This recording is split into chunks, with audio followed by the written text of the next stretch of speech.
Ассалаумағалейкум, қадірмен достар, бұл мен Ермұхамед Мәулен. Сіздер Аладоп YouTube арнасында отырсыздар. Сонымен Қазақстан Премьер Лигасының матчтарына тоқталып өтсек. Осы аптадағы матчтар өте қызықты болды. Жетісу Қайсар арасындағы матч. Жетісу жеңілмейтін шығар деген ойда болған едік. Сергіжан Мужиков гол соғып есепте алға шыққан, бірақ одан кейін Жетісуда, Қайсарда пенальти соға алмады. Сергіжан Мужиков алаңнан қуылып кетті 90 минутта. Жалпы өте қызықты, қауіпті шабуылдарға өте бай матч болды. Көруге тұрарлық кездесу болды. Ұялмайтындай, көрсетуге болатындай, мынау Қазақстан чемпионатының матчы дейтіндей кездесу болды. Әңгімесі жоқ.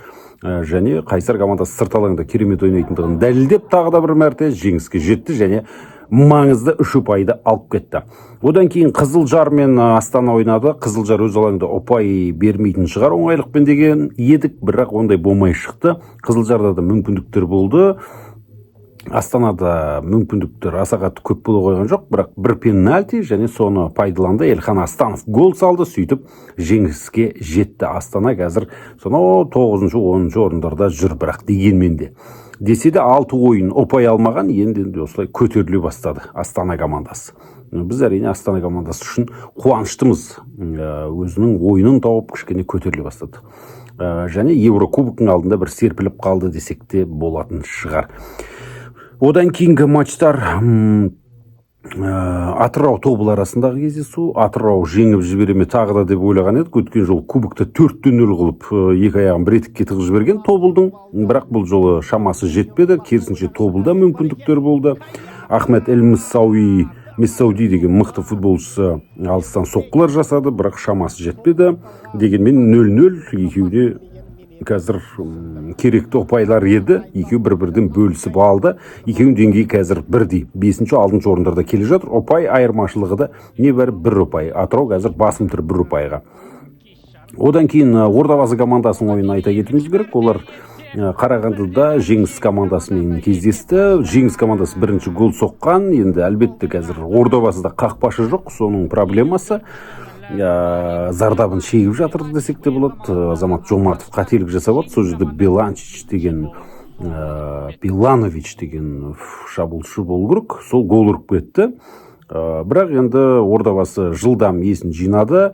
Дарбо гол соқты. Ши сындырып қойсаңыздар болады. Ши емес, кәдімгі ұзын, жуан, тал сындырсаңыздар да болады. Және одан кейін сол 45+4-ді, 45+2-де Артур оригиналды екінші гол соқты, сөйтіп Ордабасы алға шығып кетті 1 минуттың ішінде.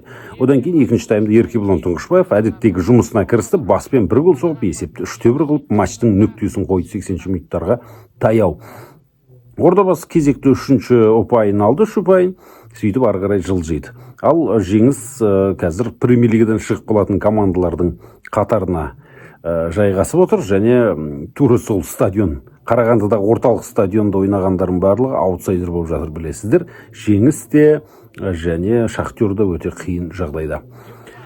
Одан кейінгі матч Ақтөбе Шахтер болды. Ақтөбенің алаңында Дорин Ромеро гол соқты, 80 минутқа қарай қиналып барып жеңді. Ақтөбе негізі 3-0, 4-0 қылып шаш тастайма деп еді, жоқ, олай істемеді. Жай күшпен осылай жеңіске жетіп кезекті 3 ұпайын алды. Соның өзі де жеткілікті. Ақтөбеде іріктеу кезеңіне қатысады Еврокубокте, білесіздер. Сондықтан оларға да қазір ұпай керек, ұпай көп жинап алғаны дұрыс. Ту деген командаға түсті, енді оны аямай ұту керек, мен ойымша 3-0, 4-0 қылып жіберуі тиіс. Ордабасыда Петрокуб деген ең осал қарсылас түсті, әйтеуір жеребе жолдас болды Ордабасы командасы үшін. Сондықтан бірінші айналымдағы алғашқы қарсыласты жеңуі тиіс. Оны жеңбесе, онда білмеймін. Масқара, ұят, позор, осындай нәрсе болады. Бірақ енді жеңетін шығар, енді не көрінді деп отырмыз. Және одан кейінгі матч бұл Тұран мен Елімай арасындағы матч. Бұл жерде есеп 2-2 болды. Тұран оңайлықпен берілмейтіндігін көрсетті. Елімайды да көп адамдар мықты ойнап келе жатқан, мен де өткен жол мақтаған едім, бірақ бұл жолы кішкене нашарлау болып қалып отыр. 10 адаммен ойнап жатты өйткені Тұран, бірақ сөйтіп жүріп 10 адаммен де жүріп гол салып, Артем Дмитриев деген эстониялық жартылай қорғаушы баяғыда Оқжетпесте ойнаған, сол гол ұрып Тұранға ұпай сыйлап отыр. Өте тамаша, өз алаңында бір ұпай болса да Тұранға қазір керек, өйткені олар да турнир кестенің түбінде жүрген команда. Сол жеңіс Тұран Шахтер үшеуі шамасы премьер-лигадан ұшып кетпеу деген мәселеге таласатын секілді. Және Қайсар командасында гол соққан Громыко деген ойыншыны атап өтуіміз керек. 5 гол соғып, қазір бомбардир болды. Және Жетісудың қақпашысы Сиукаев Арсенді де айта кетуіміз керек. Осымен қақпасына белгіленген пенальтinin 4-еуінде тосып отыр. Пенальти жібермейтін сондай мықты қақпашы екен. Көзге түсіп отырған әзірге осылар. Осы турда Қайрат ойнаған жоқ, өзінің ойынын жіберді. Енді 29-30-на қарай тағы да турлар болады бізде. Тур болады, матчтар болады. Одан кейін кубоктың ойындары, лига кубогының матчтары болады, және ары қарай бізде Еврокубок матчтарда басталады, қадірмен достар. Тобыл командасына түскен қарсыласқа да тоқтала кетейін. Бұл команда Руженборг, Словакияның мықты командаларының бірі. Тобылға қиын болады, түсінікті, бірақ дегенмен тәжірибесі толысқан Тобыл негізі мұндай команданы жеңіп өтуі тиіс, және ары қарай Сен-Гален деген командаға түседі, Швейцарияның. Осы деңгейлес қарсылас сол Тобылға. Енді ол кездесуде жеңіске жете алмай ма, қазіргі жағдай қандай, нашар болып тұр, енді дамып кете ме ары қарай, түсініксіз. Нұрбол Жұмасқалиевке ғана белгілі. Бәлкім осы матчтардан кейін Жұмасқалиевтің орнына бапкер іздейтінде шығар Тобыл командасы. Негізі Нұрбол Жұмасқалиев енді қазақ футболының аңызы, бірақ тәжірибелі бапкер деп мен айта алмас едім. Сондықтан бапкер мәселесі әлі де ашық тұрған жай бар. Мінекей қазақ футболында болып жатқан жағдай осы. Ал келесі видеоларда мен міндетті түрде сіздерге Еуропа чемпионатында болып жатқан оқиғаларға да байланысты видео түсіретін боламын.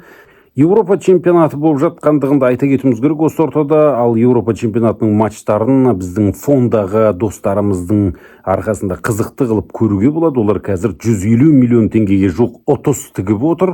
Сайтына кіріп, осы мына видеоның астында тіркелген сілтеме арқылы өтіп, сол жағдайлардың барлығын көрсеңіздер болады, және қомақты қаржыға кенелсеңіздер де болады. Бәстікпей ақ, тек болжам беріп қана, мен сіздерді бәстігуге шақырып отырған жоқпын. Сондықтан осындай бір акциялар, науқандар болып жатыр, бүкіл жалпыға арналған. Сондықтан тегін сайыстарға қатысып, өз бақтарыңызды сынап көрсеңіздер болады. Оның барлығы да осы төменде тіркелген комментарийде барлығы да жазылып тұр. Көріп, қарап оқысаңыздар болады, достар. Біздің арнаға тіркеле кетіңіздер. 30 мыңға жақындап қалыппыз. Лайктарыңызды аямаңыздар, комментарий жазыңыздар. Мен бәрін оқып, біразына жауап беруге тырысамын. Жеңісті күндерде жүздескенше ағайын.